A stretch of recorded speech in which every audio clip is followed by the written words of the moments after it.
প্রিয় শিক্ষার্থীবৃন্দ, অনলাইন ক্লাসে তোমাদের সকলকে স্বাগত জানাচ্ছি। এই করোনাকালীন অনলাইন ক্লাস আমরা শুরু করেছি 4 অক্টোবর 2020 থেকে ওরিয়েন্টেশন ক্লাসের মাধ্যমে। আজকে আমার 3 নম্বর ক্লাস। নিশ্চয়ই এত 2-3 দিন 2টা ক্লাস হয়ে গেছে, আমার পরিচয় নিশ্চয়ই তোমরা পেয়ে গেছো। তো আজকে আমরা অর্থনীতি প্রথম পত্রের 2য় অধ্যায়ের অপেক্ষক নিয়ে আলোচনা করব। তো তার আগে গত ক্লাসে আমরা চলক এবং ধ্রুবক সম্পর্কে আলোচনা করেছিলাম। তো চলকের প্রকারভেদের মধ্যে 2টা ছিল, স্বাধীন চলক এবং অধীন চলক। এই স্বাধীন চলক এবং অধীন চলকের সাথে সম্পর্কিত বিষয় হচ্ছে অপেক্ষক। আসলে গণিত শাস্ত্রে এবং অর্থনীতিতে অপেক্ষক খুবই গুরুত্বপূর্ণ একটি ধারণা। তো এখানে অপেক্ষক এর ইংরেজি প্রতিশব্দ হচ্ছে ফাংশন। অপেক্ষকের ইংরেজি প্রতিশব্দ হচ্ছে ফাংশন।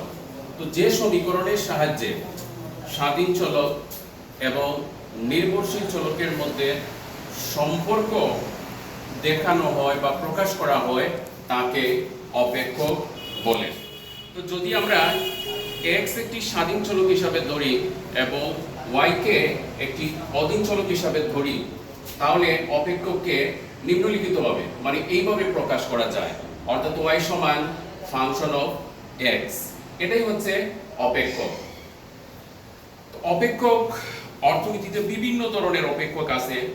চাহিদা অপেক্ষক আছে, যোগান অপেক্ষক আছে, এরপরে ভোগ অপেক্ষক, উৎপাদন অপেক্ষক, বিভিন্ন ধরনের অপেক্ষক আছে। পরবর্তীতে আমরা বিভিন্ন চ্যাপ্টারে বিভিন্ন অধ্যায়ে এগুলো সম্পর্কে আলোচনা করব।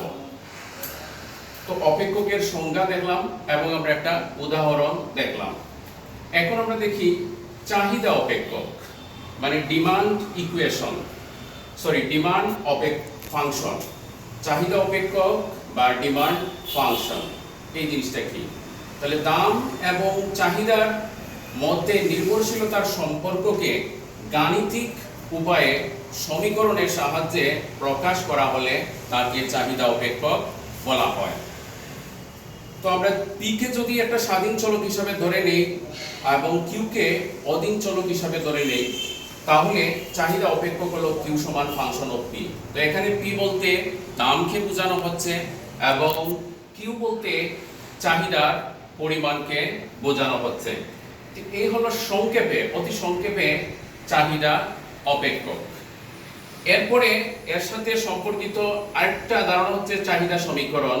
তাহলে কোনো দ্রব্যের দামের সাথে চাহিদার পরিমাণের সম্পর্কের মাত্রা এবং প্রকৃতি যে সমীকরণের সাহায্যে দেখানো হয় বা যে সমীকরণের সাহায্যে প্রকাশ করা হয় তাকে চাহিদা সমীকরণ বলা হয়। আসলে চাহিদা সমীকরণ এবং চাহিদা অপেক্ষক প্রায় একই অর্থে ব্যবহৃত হয়। তো আমরা চাহিদা সমীকরণের একটা উদাহরণ দিতে পারি এভাবে, QT সমান ফাংশন অফ P সমান A মাইনাস BP। তাহলে QD সমান আমরা লিখতে পারি A মাইনাস BP।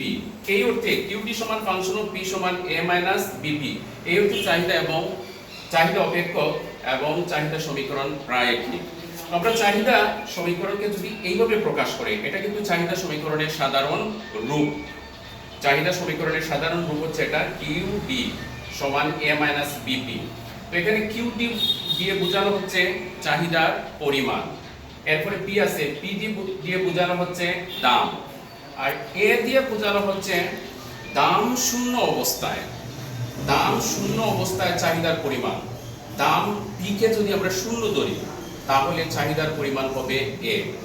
তাহলে এটা A হচ্ছে দাম শূন্য অবস্থায় চাহিদার পরিমাণ। আর B একটা প্যারামিটার, এটা দ্বারা বোঝানো হয় দামের পরিবর্তনে চাহিদার পরিবর্তনের অনুপাত। দামের পরিবর্তনের ফলে চাহিদার যে পরিবর্তন হয় তার অনুপাতকে B দ্বারা বোঝানো হয়। সংক্ষেপে এটাকে ডালও বলা হয়। তো একটি জিনিস খেয়াল রাখবেন, চাহিদা সমীকরণের বা চাহিদা অপেক্ষকের ডাল সাধারণত ঋণাত্মক হয়, এই কারণে বি এর আগে সব সময় বিয়োগ চিহ্ন ব্যবহৃত হয়। তো এটা হচ্ছে সাধারণ রূপ। আমরা যদি ব্যবহারিকভাবে সমীকরণটা লিখি তাহলে এইভাবে লেখা যায় কিউডি সমান 10 মাইনাস বিপি অথবা কিউডি সমান 20 মাইনাস 5পি, এরকম বিভিন্ন সমীকরণ পাওয়া যায়। তাহলে মোটামুটি আমাদের চাহিদার সমীকরণ সম্পর্কে ধারণা আমরা পেলাম। এখন একটা চাহিদা সমীকরণ থেকে কিভাবে চাহিদা সূচি নির্ণয় করা হয় এবং এই সূচির ভিত্তিতে কিভাবে চাহিদা রেখা অঙ্কন করা যায়, এই বিষয়টা আমরা এখন আলোচনা করব।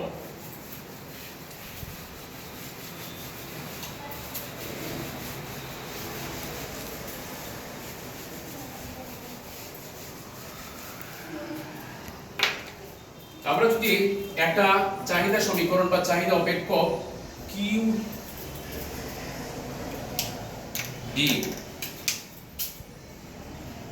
ডি সমান, এই সমীকরণটাই আমরা ধরে নেই 10 মাইনাস 2পি,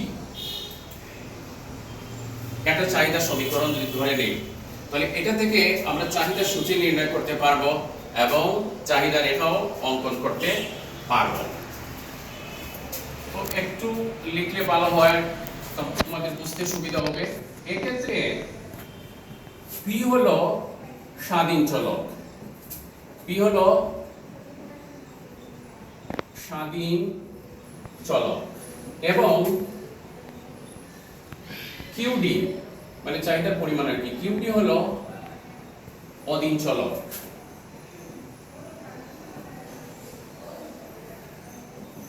এখানে পিটা হলো স্বাধীন চলক এবং কিউডি হলো অধীন চলক। তো পি এর বিভিন্ন মানের প্রেক্ষিতে, পি এর বিভিন্ন মানের প্রেক্ষিতে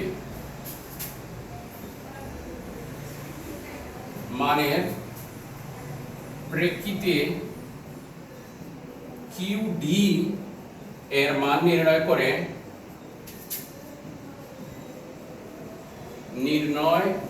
করে চাহিদা সূচি তৈরি করি, চাহিদা সূচি তৈরি করে চাহিদা রেখা অঙ্কন করা হলো।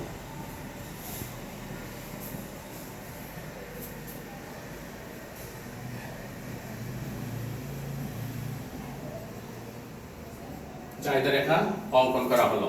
তো তোমরা এটা থেকে যখন চাহিদা রেখা আঁকতে যাবে তখন এই হেডিংটা, এই অংশটা লিখতে হবে তোমাদেরকে। এখন আমরা চাহিদা সূচি নির্ণয় করব।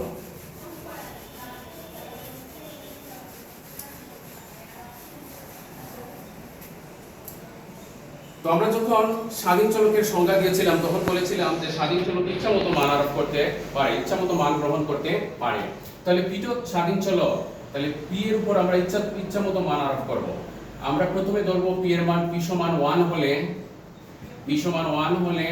কিউ ডি সমান 10 মাইনাস 2 পি না লিখে আমরা পি এর পরিবর্তে 1 লিখব।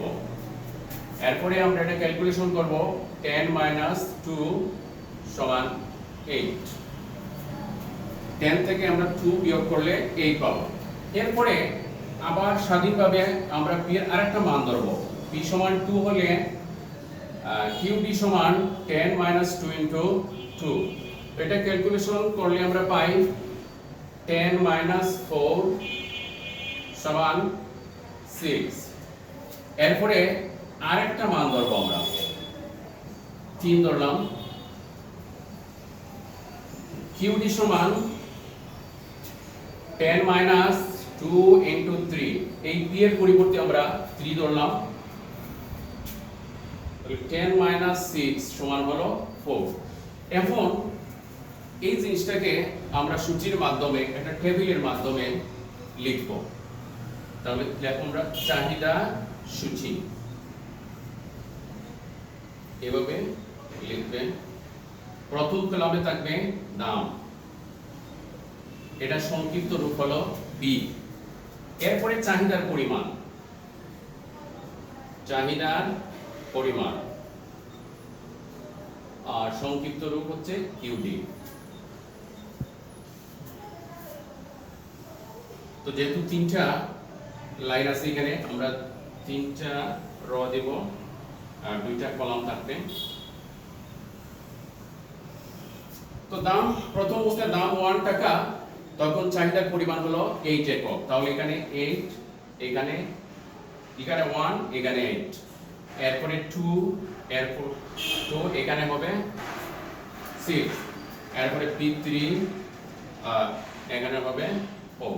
এই হলো চাহিদা সূচি। চাহিদা সূচির বাম দিকে দাম থাকে আর ডান দিকে থাকে চাহিদার পরিমাণ। তো এই চাহিদা সূচির ভিত্তিতে আমরা এখন চাহিদা রেখা অঙ্কন করব। উপরের অংশ আমরা মুছে ফেলি।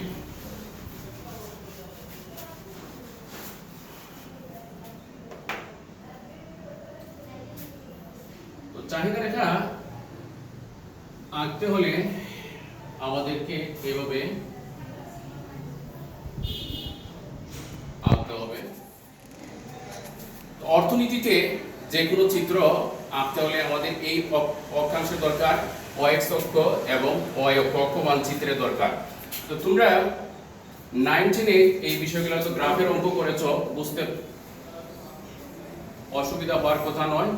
এইভাবে থাকে x ড্যাশ 0, o 0, এরপরে y ড্যাশ, এভাবে থাকে। তো x এবং y এর ধনাত্মক মানগুলো সাধারণত এই চতুর্থাংকে ব্যবহৃত হয়, আর x এর মান যখন ঋণাত্মক আর y এর মান যখন ধনাত্মক হয় তখন এই চতুর্থাংকে মানগুলো বসে। এইভাবে x এর মান ঋণাত্মক, y এর মান যখন ঋণাত্মক তখন এই চতুর্থাংকে মানগুলো বসে, আর x এর মান যখন ধনাত্মক, y এর মান ঋণাত্মক তখন এই চতুর্থাংকে মানগুলো বসে। তো অর্থনীতিতে একটা সুবিধা হলো কি, বাকি চতুর্থাংকগুলোর কোনো প্রয়োজন হয় না, মানে প্রথম যে চতুর্থাংক এই চতুর্থাংকটার প্রয়োজন, বাকিগুলোর আমাদের খুব একটা প্রয়োজন হয় না, মাঝে মাঝে প্রয়োজন হয়।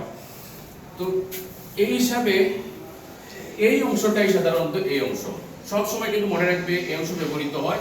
এখানে x অক্ষে থাকে, মানে x অক্ষ একটা আর y অক্ষ আরেকটা, তাহলে এই অক্ষকে সাধারণত ভূমি অক্ষ বলা হয় আর এই অক্ষকে লম্ব অক্ষ বলা হয়। দুই অক্ষ, x অক্ষ এবং y অক্ষ, ভূমি অক্ষ বা লম্ব অক্ষ। তো এই জিনিসটা ক্লিয়ার করার জন্য আমি এগুলো বুঝিয়ে দিলাম। এখন এটা হলো কি অক্ষ মানচিত্রের প্রথম চতুর্থাংক, এটা সব সময় বিভিন্ন চিত্র অঙ্কন করার ক্ষেত্রে ব্যবহৃত হয়। এখন আমরা ভূমি অক্ষে ধরব চাহিদার পরিমাণ। ভূমি অক্ষে ধরতে হবে চাহিদার পরিমাণ, চাহিদার পরিমাণ কিউটি।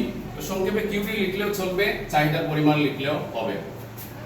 এরপরে লম্ব অক্ষে দাম, দাম পি, এভাবে ধরতে হবে। তাহলে ভূমি অক্ষে চাহিদার পরিমাণ, লম্ব অক্ষে দাম।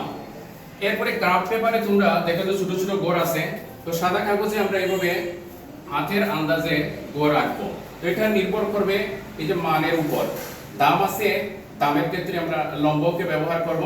সর্বনিম্ন দাম হলো 1 আর সর্বোচ্চ দাম হলো 3। এই হিসাবে আমরা ঘরগুলো তৈরি করব। তাহলে 1, এরপরে 2, এরপরে 3। তো লম্বকে আমরা 1, 2, 3 ধরলাম। খুব খেয়াল রাখবে এখানে 0 থেকে 1 এর যে দূরত্ব হবে, 1 থেকে 2 এর দূরত্ব একই হবে, 2 থেকে 3 এর দূরত্ব একই হবে। এরপরে আমরা ভূমি অক্ষের দিকে যাব। তাহলে ভূমি অক্ষের সর্বনিম্ন মান হচ্ছে 4 এবং সর্বোচ্চ মান হলো 8। তাহলে ধারাবাহিকভাবে আমরা ধারাবাহিকতা রক্ষার জন্য প্রথমে দিব 2, এরপরে 4, এরপরে 6, 8, এভাবে দিব ধারাবাহিকতা রক্ষার জন্য। কারণ 2 এর কোনো প্রয়োজন নাই, কিন্তু ধারাবাহিকতা রক্ষার্থে এটা দিতে হয় আমাদেরকে। তাহলে 2, 4, 6, 8। এখন আমরা চিত্রটা আঁকার চেষ্টা করব। তো দাম যখন 1 টাকা তখন কিন্তু চাহিদার পরিমাণ 8 একক। তাহলে 1 সূচক বিন্দু থেকে ভূমি অক্ষের সমান্তরাল করে একটা রেখা আমরা আঁকবো। ঠিক কিভাবে 8 সূচক বিন্দু থেকে লম্ব অক্ষের সমান্তরাল করে একটা রেখা আঁকবো, এবং উভয় রেখা একটা বিন্দুতে মিলিত হবে। এই বিন্দুর আমরা নাম দিব এ। আচ্ছা, নামটা পড়ে দেই আঁকার পরে। এরপরে দাম যখন 2 টাকা তখন আমাদের চাহিদার পরিমাণ 6 একক। তো একইভাবে আগেরটা যেভাবে আমরা আঁকছি একইভাবে আমরা আঁকি। 2 সূচক বিন্দু থেকে ভূমি অক্ষের সমান্তরাল করে একটা রেখা টানলাম, আর 6 মানে 6 সূচক বিন্দু থেকে আরেকটা রেখা টানলাম। উভয় রেখা একটা বিন্দুতে মিলিত হলো, এই বিন্দুটার নাম আমরা দেব বি বিন্দু। এরপরে 3 সূচক বিন্দু থেকে আর 4 সূচক বিন্দু থেকে। এখন আমরা বিন্দুগুলো যোগ করি। তো বিন্দুগুলো যোগ করলে একটা রেখা পাওয়া যাবে, সেই রেখাটার নাম হচ্ছে চাহিদা রেখা। তো চাহিদা রেখা সাধারণত বাম থেকে ডানে নিম্নগামী হয়।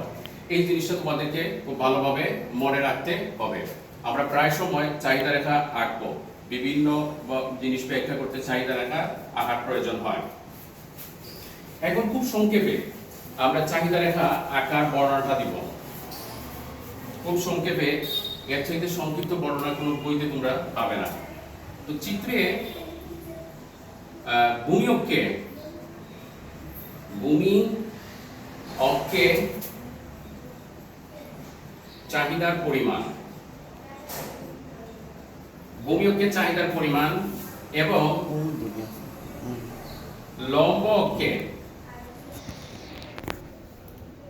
দাম নির্দেশ করা হয়েছে।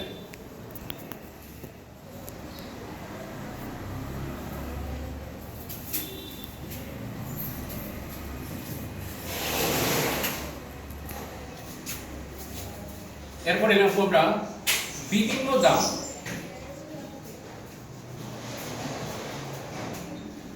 বিভিন্ন দাম ও চাহিদা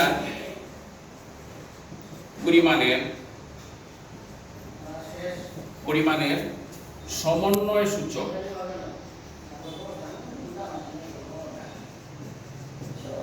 সমন্বয় সূচক এ বি সি বিন্দুগুলো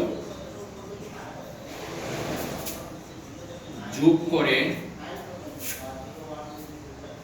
ডিডি চাহিদা রেখা অঙ্কন করা হলো। ডিডি চাহিদা রেখা অঙ্কন করা হলো। এই হচ্ছে একটা চাহিদা অপেক্ষক বা একটা চাহিদা সমীকরণ যদি দেওয়া থাকে তাহলে তার ভিত্তিতে চাহিদা রেখা অঙ্কন করার পদ্ধতি। এগুলো তোমরা এই অঙ্কটা বা এই চিত্রটা তোমরা প্র্যাকটিস করবে, আর তার সাথে সাথে বইতে বিভিন্ন ধরনের সমীকরণ আছে, সমীকরণগুলো সমাধান করার চেষ্টা করবে।